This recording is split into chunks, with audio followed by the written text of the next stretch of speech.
መልካም ሚስት ለመሆን ሁሉም ሴት ሊኖራቸው የሚገቡ የህይወት መርህ።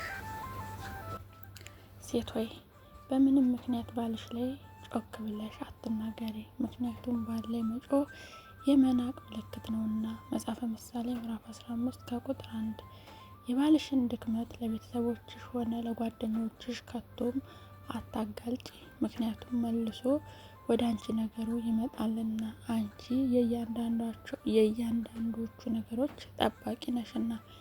ኤፌሶን 5:12። ከባልሽ ጋር ስትነጋገሪ የተለያየ የአካል እንቅስቃሴና ምልክት አትጠቀሚ። ባልሽ እነዚህን እንቅስቃሴዎችሽን እንዴት እንደሚተረጉመው አታውቂምና። ኃይለኛና ቁጡ ሴት ደስተኛ ቤት አይኖራትም። መጽሐፈ ምሳሌ 15 ከቁጥር 13።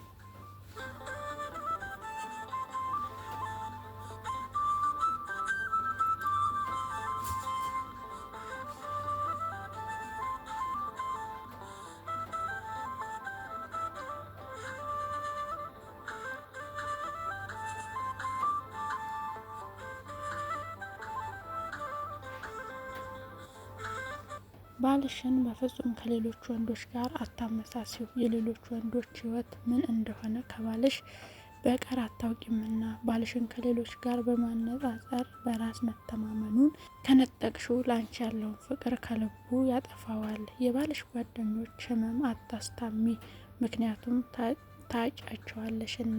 የእነሱን ህመም ሊያስታምም የሚገባው እራሱ ባልሽ ሊሆን ይገባል። መጽሐፈ ምሳሌ ምዕራፍ 11 ከቁጥር 22።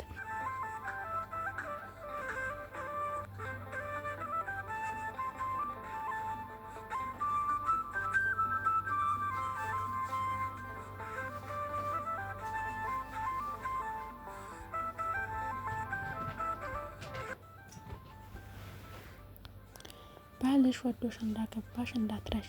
አንቺ ሰራተኛ ወይም ሌላ አይደለሽምና የሚስትነት ኃላፊነትሽን በአግባቡ ተወጪ። ኦሪት ዘፍጥረት ምዕራፍ 2 ከቁጥር 24። ማንም ባልሽ ላይ ትኩረት እንዲያደርግ አትፍቀጂ። ሌሎች ያሻቸውን ሊያደርጉ ይችላሉ፣ ባልሽ ግን የአንቺው ኃላፊነት ነውና። ኤፌሶን 5:33። ባልሽ ባዶ እጁን ወደ ቤት ቢመጣ አትውቀሹ፣ ይልቁንም አበረታችሁ።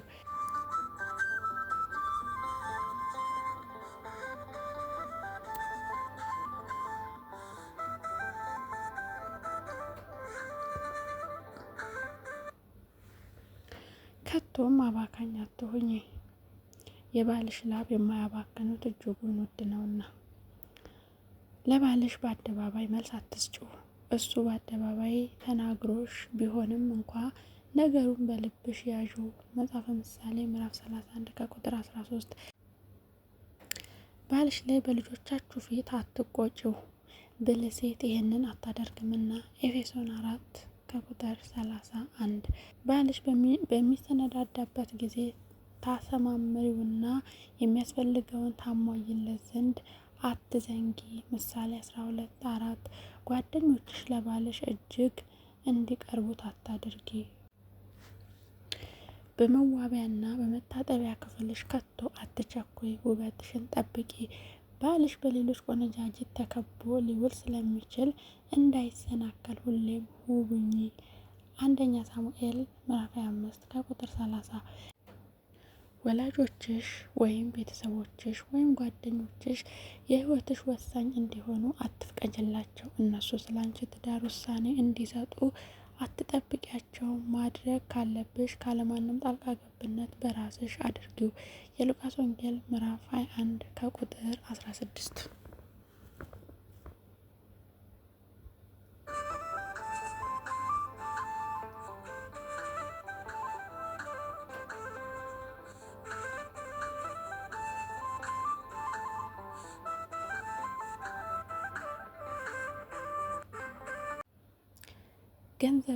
ገንዘብን የፍቅርሽ መሰረት አታድርጊው። ባሎች ትኩረት የምትሰጥና በትኩረት የምታዳምጥ ሚስት እንደሚፈልጉ በፍጹም እንዳትዘነጊ። ለሱ የሚሆን ጊዜ በፍጹም እንዳታጭ። መልካም ንግግር የደስተኞች ቤቶች መሰረት ነውና። ገላትያ የሐዋርያው ቅዱስ ጳውሎስ መልእክት ወደ ገላትያ ሰዎች ምዕራፍ 6 ከቁጥር 9። የአንቺ ስራ ከባልሽ በብዙ ነገር የተሻለ ቢሆንም እንኳ ከቶ ከባልሽ ጋር አታነጻጽሪ፣ ትዳር የህብረት ስራ ነውና። ገላትያ 6:10 ባልሽ ላይ ጨቅጫቃ አትሆኝበት፣ ባሎች ጨቅጫቃ ሚስትን አይፈልጉምና። ኤፌሶን 4:29 ሰነፍ ሚስት ለምንም ነገር ግድ የላትም። ሌላው ቢቀር ሰውነቷን መታጠብ እንደሚያስፈልጋት እንኳ አታውቅም። ሰነፍ ሚስት በፍጹም አትሆኝ። መጽሐፈ ምሳሌ ምዕራፍ 20 ከቁጥር 13።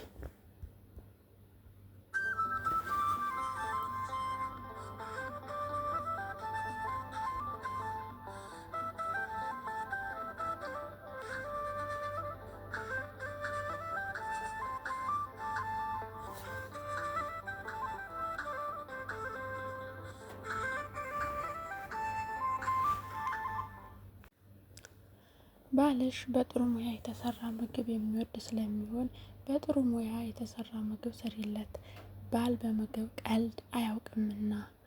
መጽሐፈ ምሳሌ ምዕራፍ 31 ከቁጥር 14 ባልሽን በጣም አትቆጣጠሪው፣ ይልቁንም የእያንዳንዱን ቅጽበት ተዝናኑበት፣ ጊዜያችሁን ተጠቀሙበት። የሉቃስ ወንጌል ምዕራፍ 11 ከቁጥር 3 ባልሽ ከድካሙ ሲመጣ ሁሌም ቀዝቃዛ ውሃ ስጪው፣ መልካም ባህሪሽና ትትናሽ ውበትሽ ነውና። መጽሐፈ ምሳሌ 31:11 ስለ ትዳር መልካም አመለካከት ከሌላት ሴት ጋር በፍጹም ህብረት አትፍጠሩ።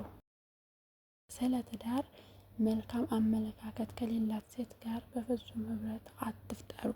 መጽሐፈ ምሳሌ ምዕራፍ 22 ከቁጥር 14 አንቺ ዋጋ የሰጠሽውን ያክል ትዳርሽ ለአንቺ ዋጋ አለውና ግዴለሽነትሽን አስወግጂ። ወደ ዕብራውያን ምዕራፍ 13 ከቁጥር 14 የማኅፀንሽ ፍሬዎች የፈጣሪሽ ስጦታዎች ናቸውና ውደጃቸው፣ ተንከባከቢያቸው፣ አስተምሪያቸውም። መጽሐፈ ምሳሌ ምዕራፍ 22 ከቁጥር 6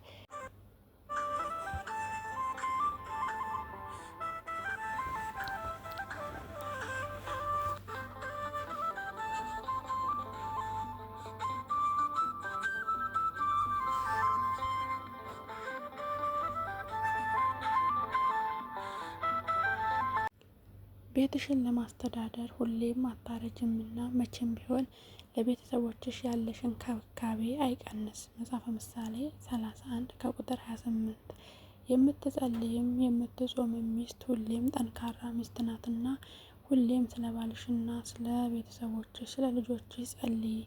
መጽሐፈ አንደኛ ተሰሎንቄ ምዕራፍ 5 ከቁጥር 7 እንግዲህ ክርስቲያኖች እግዚአብሔር በአንድም በሌላም ያስተምራልና የሰማነውን ሁሉ በልቦናችን ያሳድርብን።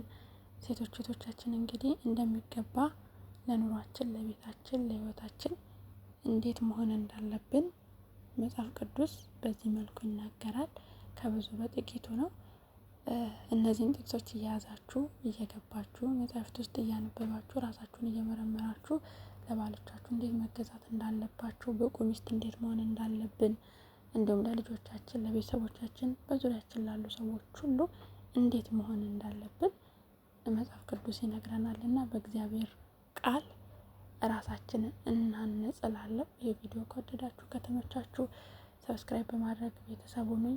ከወደዳችሁ ደግሞ ለሌሎች ሼር በማድረግ ላይክ በማድረግ አበረታቱኝ። መልካም ቆይታ